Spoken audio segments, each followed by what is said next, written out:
فيلم امرأة فوق القمة للمخرج أشرف فهمي، وبطولة نادية الجندي وأحمد بدير ونهلة سلامة.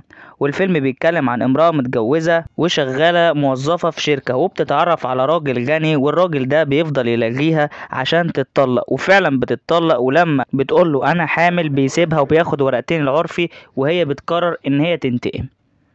شهر 3 فيلم حسن اللول. حسن اللول من إخراج نادر جلال، وبطولة أحمد زكي وشيرين رضا وعزت أبو عوف. وبيتكلم الفيلم عن سياسي بيتاجر في المخدرات، وبيقف في وشه أحمد زكي عشان هو قتل صديقه وصاحب عمره، لكن بيكتشف إنه هو يبقى أبو البنت اللي بيحبها. شهر 4 معانا فيلم سمكة واربع قروش من إخراج شريف شعبان، وبطولة محمد هنيدي وجلا فهمي وأحمد آدم وعلاء ولي الدين.